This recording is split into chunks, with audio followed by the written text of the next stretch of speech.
They didn't even get out of the car. I was 12. My legs were shaking, and I was clutching a trash bag full of my clothes, not a suitcase. A trash bag. We were parked outside a gray brick building that smelled like mildew and rules. A woman in a navy sweater was waiting at the door, clipboard in hand, pretending not to see the tears I kept blinking back. Mom looked at me from the driver's seat like I was a task she had finally crossed off her list. "You'll survive," she said, checking her nails. In the back seat, my older sister was scrolling through her phone. New acrylics. Designer bag in her lap. She didn't even look up. Dad just stared at the steering wheel like he wanted to disappear into it. They'd been telling me all week that money was tight, that things were complicated, that they had to make hard choices. But I already knew. They were choosing her. Again, choosing her ballet recitals, her prep school tuition, her birthday trip to Paris. And I was the sacrifice, the extra mouth they didn't budget for. Mom leaned over and opened the car door from the inside. "Come on, Maya. Don't make this dramatic." I stepped out slowly, bag in hand. The door shut behind me before I even reached the steps. No hug. No goodbye. No, we'll come back soon. They just drove away. I watched their silver SUV turn the corner and disappear like I had never existed. The woman with the clipboard put a hand on my shoulder. "Let's get you settled in, sweetie." I nodded, but I didn't say a word. Because in that moment, I learned something most kids never have to. The people who are supposed to love you unconditionally sometimes don't. I was a ghost by the time I reached the front desk. A silent girl with big eyes and a garbage bag for a suitcase.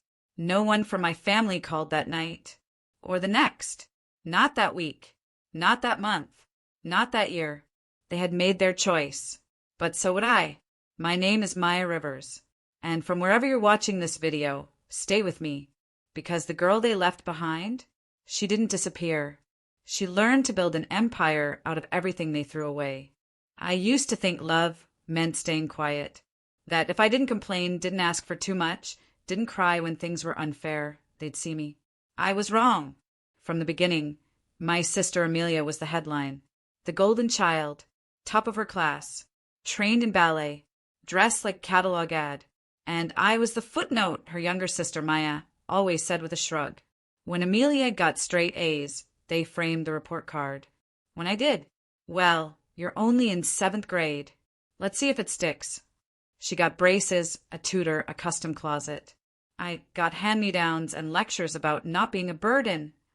One day, I overheard Mom on the phone. She was talking to my aunt, laughing. Maya is sensitive. She always thinks she's being left out. She'll grow out of it. But I didn't grow out of it. I grew through it, each year a little more invisible, each win smaller in their eyes, each need just a little too much. They called it tough love. They said it built character. What it built was silence. I remember coming home with a certificate from school, most determined. It was nothing big, but it was something. I held it out at the dinner table, hoping for a smile. Mom glanced up and said, "Is that for everyone?" Dad didn't even look. Amelia smirked. I got that in 5th grade. I folded the certificate and put it in a drawer. Never brought anything else home after that.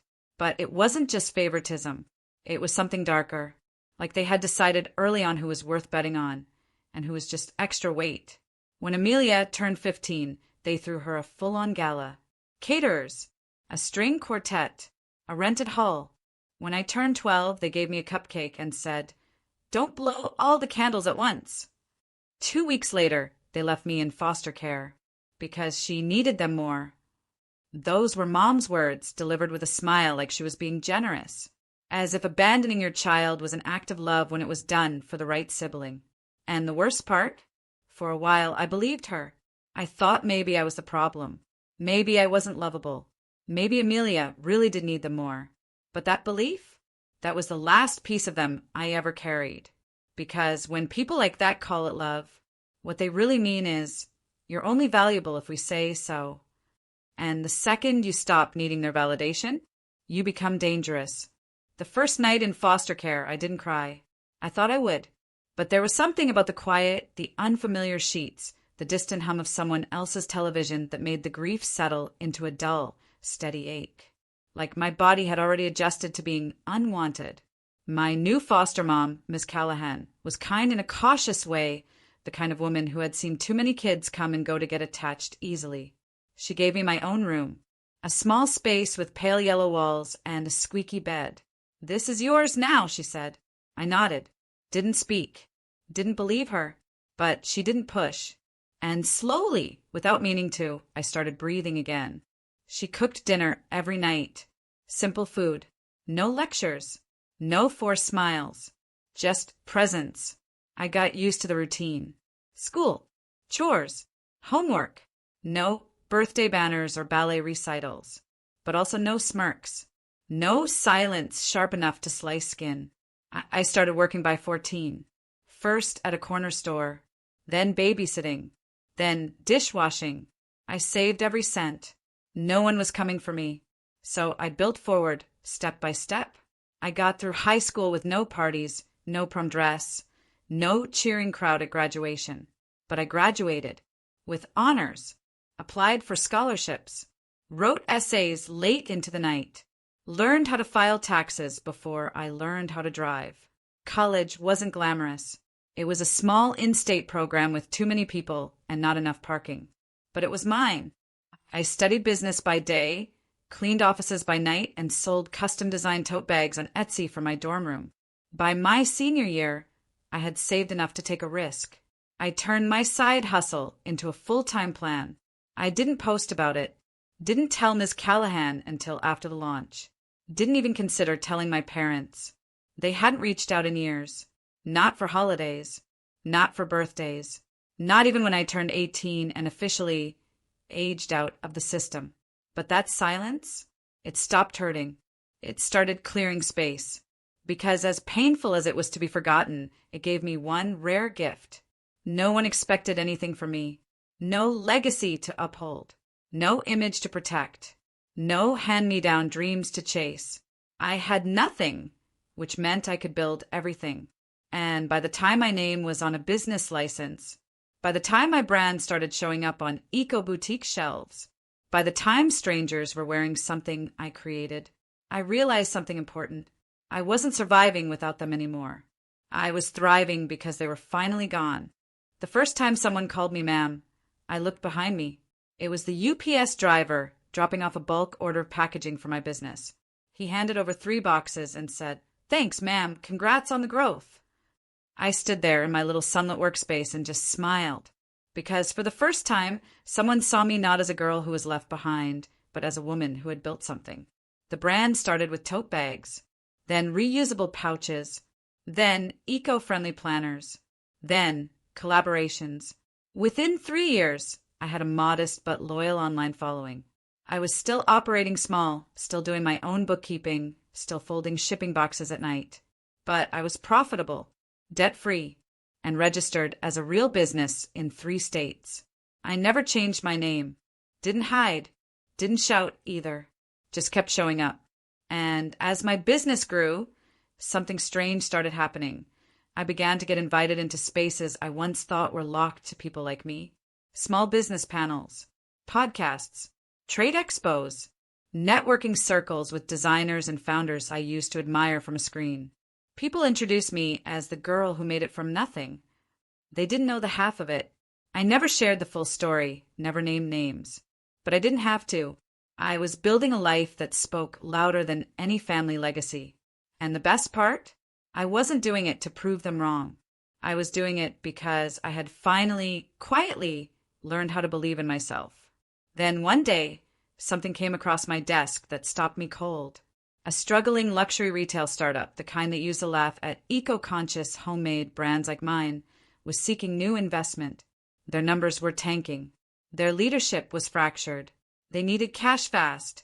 And on the pitch deck under strategic advisors, I saw a name I hadn't read in years. Amelia Rivers. My sister. Apparently, life hadn't turned out quite as curated as she'd hoped. That's when it hit me. They were circling the drain. And I was one of the few investors in the room with the leverage to decide what happened next. I didn't rush. I didn't slam any doors. but I did lean in, not to save them, to see what people do when the person they left behind is suddenly sitting at the head of the table. I didn't reach out. I didn't send an email, didn't return the ones I received, but I read them. The first one came from a generic account. To whom it may concern, we are seeking potential investment partners to stabilize and rebrand our luxury platform during an upcoming relaunch phase. It was cold, corporate, desperate if you knew how to read between the lines. I knew. 2 weeks later, I got another. Different sender, different tone. Hi, Maya. I believe you, and I may have crossed paths before. I'm Amelia Rivers, currently advising on the Luxora project. We're in an exciting phase and exploring strategic investors aligned with our values. I stopped reading after that. Luxora, the same company that once denied a collaboration with me, said my handmade products weren't brand appropriate. The same company my sister now worked for after her influencer path fizzled out, her brand sponsorships dried up, and her perfectly filtered life began to crack offline. They were broke, not struggling broke. Their lead investor pulled out. Their CEO quietly resigned. A legal dispute was brewing over misused funds. And my sister? Listed as creative advisor, but functioning more like a desperate mouthpiece. Pretending to hold a title when the company barely had walls. And me? I was one of the anonymous decision-makers on the board reviewing their last chance funding request. They had no idea. Until the pitch call. They hosted it virtually. I kept my camera off. My name listed only as our Lane Ventures, the investment arm I had quietly built under a different name. Amelia presented. Her voice was practiced. Too bright. Too fast. She talked about redefining luxury and partnerships with sustainability-forward brands. I sat there, letting her sell a future she had once told me I'd never be part of. Then someone on the committee spoke up. There's concern about previous mismanagement. Can you speak to the misuse of marketing funds from Q1? She froze. Someone else added. We also flagged an academic credential discrepancy on your advisor's resume. It says Stanford, but we couldn't verify enrollment. I didn't speak. I didn't need to. I let the silence stretch. Let her squirm. After the call, a summary email was sent to all stakeholders. Luxora's funding request was officially declined. I watched the notification pop up on my phone, then turned it off and walked outside. The air smelled like rain. I didn't feel powerful. I felt done. Because this wasn't revenge. This was gravity. The golden ones had finally fallen. And I didn't have to push. All I had to do was stand where they left me and grow roots. The first knock came on a Tuesday. I had just finished packing orders when the intercom buzzed. Hi, it's Amelia. For a second, I thought I misheard it. Her voice was shaky, smaller than I remembered. I almost didn't answer. But curiosity? It's persistent. I buzzed her in and waited by the door. When I opened it, she was standing there with a paper bag of pastries, like we were friends catching up after brunch. Hey, she said, eyes darting around the doorway. Can I come in? I didn't move. Why? She paused. I just wanted to talk. She looked different. Designer clothes traded for something neutral. Clean face. No camera-ready glow. She was unraveling and trying hard not to show it. I know you probably hate me, she said, but things are hard right now. I didn't speak. She continued. Mom and Dad lost the house. Investments dried up. We're trying to figure things out. I thought maybe... There it was. The reason. I thought maybe you could help us, she finally said. She said us, like we were ever a we. I stepped out and gently closed the door behind me, leaving her outside on the mat. I'm sorry things are hard, I said. Truly. She looked relieved for a second, like maybe I was going to rescue her. But when I was 12, I continued, things were hard for me too. She looked away, and I didn't see any of you then. I was a kid, she muttered. I didn't understand. You understood enough to watch me be left behind, I said, and never once ask where I went. She flinched. I built everything I have without a safety net, I added. Now you want to borrow mine. I'm not asking for much, she said quiet. Just something to help us get through this. I reached into the mailbox beside the door and pulled out an envelope I'd prepared days ago. I handed it to her. Inside was a list of resources: housing support, job placement agencies, financial literacy programs. All real, all helpful. Start here, I said. It's what I did. Her eyes filled with tears. You're really not going to help? I am helping, I said, just not in the way you hoped. And before she could say anything else, I went back inside and locked the door. I leaned against it, closed my eyes, took a breath that felt 10 years long. It didn't feel triumphant. It felt clean, because healing isn't about proving you're better. It's about finally knowing you don't owe anyone the version of you they never bothered to believe in. The next day, I got a voicemail from my mother. It started with a sigh. Maya, I know we've had our differences. I'm not proud of how things went, but your sister told me she saw you, that you gave her some pamphlets. She made it sound like I handed over junk mail, not the same resources I had once used to survive. Look, your father and I, we made mistakes. We admit that, but we're still your family. We're reaching out now. Isn't that what matters? She paused, waiting for her own words to sound noble. They didn't. I just think if you're doing so well, you could maybe help us. Not forever. Just for now. You owe us that much. That part stung, not because I believed it, but because I knew she did. They really thought I owed them something. For the food they gave me until I turned 12. For the roof they folded over my head before they took it away. For the childhood they treated like a loan I was supposed to pay back with my future. I didn't respond. I didn't need to. Later that week, I got a text from my father. Short. Formal. We could really use your help. Your sister said you're doing well. We're proud of you. Proud of me. After ignoring every birthday.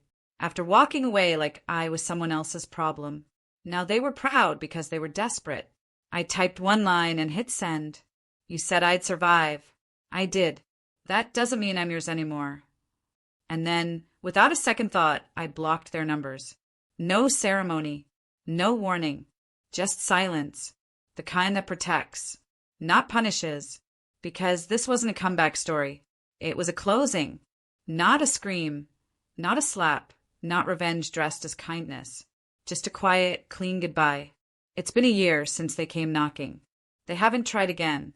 Maybe they got the message. Maybe not. But either way, it's no longer my story to worry about. This morning, I had coffee with Ms. Callahan, my foster mom. We sat in her tiny backyard garden. She brought out a mismatched mug and a plate of shortbread cookies, just like she did when I was 14 and trying not to cry over algebra. She still asks how the business is doing. Still brags about me like I'm her own. Still signs every birthday card with, "Love you like always." And now I believe her, because she showed up when it was hardest to love me. I fund her rent now. She doesn't ask. I just do it. Quietly. That's the thing about chosen family. You choose to show up. And they do too. I mentor young girls aging out of foster care now. Some of them think I'm lying when I say I used to sleep in a room with yellow walls and a trash bag for a suitcase. They laugh when I show them photos of my first tote bag design. But they listen closely when I say, you don't have to come from anything to become something. Every time I say it, I mean it more. The apartment I live in now isn't huge, but it has floor-to-ceiling windows that catch the sunrise just right. There's a wall covered in handwritten thank you notes from customers around the world. And on the top shelf sits one thing I keep just for me. That folded up, most determined certificate from 7th grade. The one no one celebrated. Except me. I look at it sometimes when I forget how far I've come. And on nights like this, when the wind is soft and the world is finally quiet, I write. Tonight's journal entry was short. They left me, but I didn't stay lost. I became my own rescue story. I don't dream of revenge anymore. I dream of peace, of rooms filled with people who don't need proof I belong, of love that doesn't come with terms and conditions. I wasn't their first choice, so I made myself mine, and I've never looked back.